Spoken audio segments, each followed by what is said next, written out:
आपका न्यूट्रल होना आपको एक बहुत ही भारी अमाउंट कॉस्ट कर रहा है। इसी टॉपिक के बारे में आज हम बात करेंगे और शुरुआत करेंगे एक कहानी के साथ। तो एक बार एक भेड़ थी, शीप थी एक। वो उल्लू के पास जाती है क्योंकि उल्लू को काफ़ी वाइज और काफ़ी नॉलेजेबल समझा जाता है जानवर।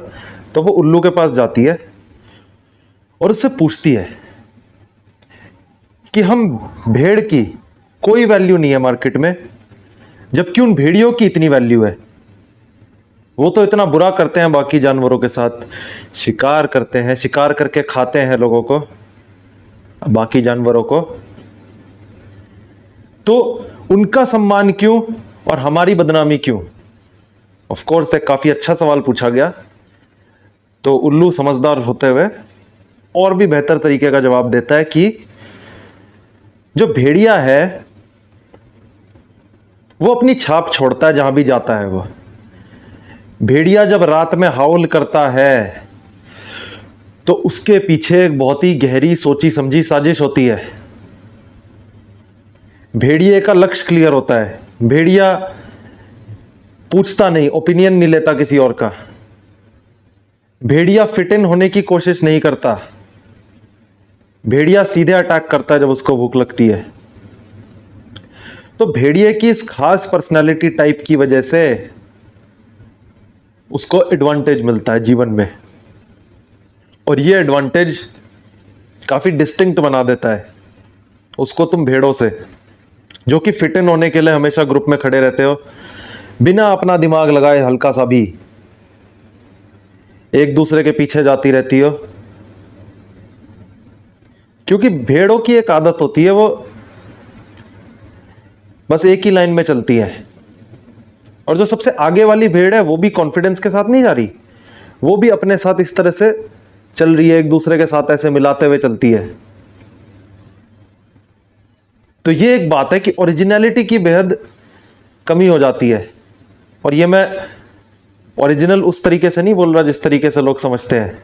ओरिजिनल तो ऑफ कोर्स कुछ नहीं है, लेकिन अपने ओपिनियन को पुट फॉरवर्ड करना बेहद जरूरी है। तो इस कहानी को साइड में रखकर अब टॉपिक्स की तरफ आते हैं, पॉइंट्स की तरफ आते हैं। तो सबसे पहला पॉइंट है कि अगर आप न्यूट्रल रहने की कोशिश करोगे तो उसमें आपको नुकसान क्या है, वो नुकसान पहले समझते हैं। कि आपकी पर्सनालिटी फॉरगेटेबल हो जाएगी। यानी कोई थोड़ी थोड़ी राइट विंग की बात कर रहा है, थोड़ी थोड़ी लेफ्ट विंग की बात कर रहा है, आपस में थोड़ा इंटेलेक्चुअल, फेक इंटेलेक्चुअल बनने की कोशिश कर रहा है कि चलो यहां भी थोड़ा ठीक है, वहां भी थोड़ा ठीक है। तो वो पर्सनैलिटी खोई जाती है, वो भीड़ में गायब हो जाती है, क्योंकि पीपल प्लीजिंग टाइप की पर्सनैलिटी है। कि अगर आपने दुनिया में सबको खुश करने की कोशिश करी तो आप किसी एक को भी खुश नहीं कर पाओगे, सबके लिए काफी न्यूट्रल हो जाओगे, एक फॉरगेटेबल वाली चीज हो जाएगी कि ठीक है, बंदा है, अच्छा बंदा है, लेकिन ठीक है, जाने दो। कोई वो वाव फैक्टर, कोई वो क्लिक फैक्टर नहीं होगा। वो क्लिक फैक्टर होना बेहद जरूरी है जीवन में। तो यहां पे ये बड़ा नुकसान हो जाता है, पर्सनैलिटी आपकी भूल जाते हैं लोग। और भूल क्या जाते हैं, आपकी कोई पर्सनैलिटी होती ही नहीं। वो पर्सनैलिटी ही क्या जो अपने ओपिनियंस को एक्सप्रेस ना करे खुलकर। ये भी एक समझने वाली बात है। अब बात आ जाते हैं दूसरी बात पे। और दूसरा पॉइंट ये है कि अगर आप खुद को एक्सप्रेस कर रहे हो और डायरेक्टली एक्सप्रेस कर रहे हो तो उससे आपकी पर्सनैलिटी के अंदर एक कॉन्फिडेंस महसूस होता है आपको, कि जो मैं मानता हूं उस चीज को मैं सामने रख रहा हूं। कि मान लो मुझे स्कोडा काइलैक पसंद है तो मैं ब्रेजा की तारीफ नहीं करूंगा जस्ट बिकॉज वहां पे हर कोई मारुति का फैन बॉय पड़ा है किसी एक ग्रुप में। फॉर एग्जांपल, मुझे किसी लड़की को इंप्रेस करना है और उसको आइसक्रीम में चॉकलेट फ्लेवर पसंद है, तो जरूरी नहीं है कि मैं भी अपने लिए चॉकलेट ही मंगाऊंगा। ये बहुत लड़के करते हैं कि लड़की को कोई चीज पसंद है, उसका कोई ओपिनियन है, तो उसके ओपिनियन को अपना ओपिनियन बना लेंगे, बिना ये जाने, बिना ये समझे कि उससे आपका कितना नुकसान हो रहा है। वो लड़की फिर आपको धीरे धीरे टेकन फॉर ग्रांटेड लेने लगती है कि चैलेंज ही नहीं है। चैलेंज जब तक नहीं किया, अपने ओपिनियन को स्ट्रांगली पुट फॉरवर्ड नहीं किया, तो लड़कियां भी बहुत ज्यादा इंटरेस्ट नहीं दिखाती। ये भी एक सच्चाई है। तो बैड बॉयज के साथ क्या होता है कि वो जैसे हैं वैसे दिखते हैं, अपने आप को खुल के एक्सप्रेस करते हैं, अपने ओपिनियंस को लड़की की वजह से बदलते नहीं, और इस वजह से वो ज्यादा सेलेक्ट होते हैं। ऑफ कोर्स इसमें उनका बैड होने का कोई वो नहीं है, मैं एक पर्सनैलिटी टाइप एक्सप्रेस कर रहा हूं कि पर्सनैलिटी टाइप इस तरह का बेहतर रहता है जीवन में। अब आ जाते हैं तीसरे पॉइंट की तरफ, और तीसरा पॉइंट है कि आपके स्ट्रॉन्गर कनेक्शंस तभी बनेंगे जब आप ओपिनियनेटेड होंगे। एक बंदा जो न्यूट्रल है, उसकी बुराई कोई नहीं करेगा, बिल्कुल बुराई नहीं होगी, जीरो बुराई। और उसकी तारीफ कितनी होगी? थोड़ी बहुत होगी कि बड़ा अच्छा बंदा है, वो जिसके साथ बैठेगा उसी की बात करेगा तो थोड़ा पसंद आ जाता है। वो लाइकेबिलिटी ऑफ कोर्स साइकोलॉजी में एक चीज होती है, तो वो पसंद तो आ गया, पर गहरे तरीके से पसंद नहीं आया। वो डीप वाली बात नहीं है, वो ऑथेंटिक वाली बात नहीं है। एक बढ़िया ऑथेंटिक दोस्ती जो होती है कि जो मेरा ओपिनियन है वो डायरेक्टली मैंने बता दिया। देखो कुछ एरियाज लाइफ में ऐसे हैं जहां पे आप ऑथेंटिक नहीं हो सकते, जहां पे आप खुल के एक्सप्रेस करोगे तो उल्टा आपको नुकसान हो जाएगा। अगर अपनी जॉब पे अपने बॉस के आगे खुल के एक्सप्रेस कर दिया तो फिर दिक्कत आ सकती है, क्योंकि वहां पैसा इन्वॉल्व है, और जहां पैसा इन्वॉल्व है और बड़े लेवल की रेपुटेशन लॉस इन्वॉल्व है, वहां पे हल्का फुल्का न्यूट्रल रहना समझ आता है। इवन तो न्यूट्रल भी थोड़ा कमतर लेवल पे ही रहना बाकी लोगों के कंपैरिजन में, तभी थोड़ा तो डिस्टिंग्विश बंदा होगा, थोड़ा तो डिस्टिंग्विशिंग फैक्टर होना चाहिए हर किसी में, ये एक सच्चाई की बात है। पर चलो वहां हम न्यूट्रल रह सकते हैं, पर दोस्तों के सामने भी हम फेक इंटेलेक्चुअल की थोड़ा ये अच्छा है, थोड़ा ये अच्छा है, ये थोड़े थोड़े से काम नहीं चलता। डायरेक्टली क्या अच्छा है, आपको क्या लगता है वो बताओ, और जिसको रहना है रहे, जिसको नहीं रहना वो जाए।